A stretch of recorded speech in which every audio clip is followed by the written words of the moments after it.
Baseball Hall of Famer Jim Palmer. And Jim, let's go back to the seventh inning. The Orioles had only a couple of base runners stranded through the first six. You got the bases loaded, nobody out. Ryan Pressly comes in, and 7 pitches he retires the side. Sum up what you saw there. Well, they went out and got him last year. He always had a great arm. We saw him with the Twins. He'd come in throwing 95, 96, get behind, throw fastballs in the middle of the plate. Justin Verlander probably going to the Hall of Fame before he got here, winning the Cy Young and the MVP. But he was a guy that even got better. And, Brett Strom, terrific pitching coach here in Houston. He's been around, was in Kansas City. He's been here since 2013. They look at guys. They look with the modern analytics. They look at the spin rate. They loved his curveball. They loved the fact he had nice, backspin on his fastball. And then you come here, you coach him up, you come to a better team, even though the Twins are one of the best teams in the American League. So, again, it's about your scouting, about your guys that are out there. They're looking, now on your computer, okay, who's got good spin rate on their curveball. That's what we saw from Valdez, the young left-hander, yesterday. You go out and get them.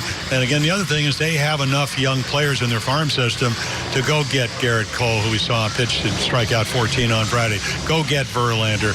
Make a lot of the trades. I mean, Valdez, who hit the home run off of Bundy, which wasn't a horrible pitch. He just clobbered it, golfed it to left center field.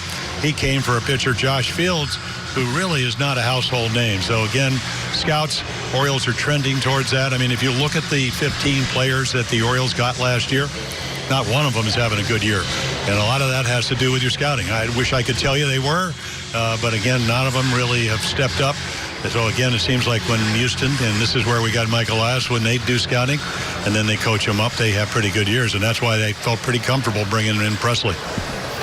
Jimmy, you look at Dylan Bundy today. I thought he had an outstanding outing. He was one changeup away from having almost a perfect 6 innings. It didn't work out for him today, but I saw a lot of improvement in his delivery today. What did you think? Well, they've been working on that. He's listed at maybe 6 feet, 6'1", if that. So, again, he has to stand tall. He has a tendency, and he's got he used to throw, like he said in the interview he did before the game with Sarah Perlman, I used to throw 94 to 98, and he did. We saw him do that. But now he doesn't have that, so he's got to throw the ball downhill. You stay on top of your pitches. You can turn your changeup over. Had a great changeup, even though that was the one pitch that Valdez hit out today. But Alvarez did. All in all, I mean, I liked his curveball. I liked his slider. His fastball plays up when he uses his other pitches, and he gives you a chance to win every time. I mean, Houston, even without 4 of their other players, it's all about pitching. Miley pitched a little bit better than Dylan today, and that's how you win ball games. Jim, during this 6-game road trip, the Orioles starters had a 3.34 earned run average combined. Is that good news for the future? Well, it's not bad news, Tom. I mean, we know that. No, it's funny. You got Bregman. I mean, you got Bregman playing, so you can pitch around him. I thought they pitched him well here. But you don't have a Correa. You don't have Springer. You don't have Altuve. You don't even have Diaz, who used to wear him out when he played with Toronto. But the one impressive thing is down in Texas, they're averaging 6 runs a game, and the Orioles starters pitch very well. So, yeah, it's a positive situation. The bullpen settled down with a couple of exceptions. And all in all, you're going to get some of your hitters back. Hopefully Smith will come off the IL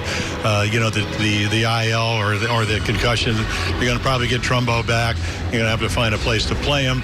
But all in all, this offense, it should be a little bit better as the season progresses. Well, Jim, we always appreciate your insight. We'll look forward to chatting with you in the not too distant future. Baseball Hall of Famer Jim Palmer there in Houston.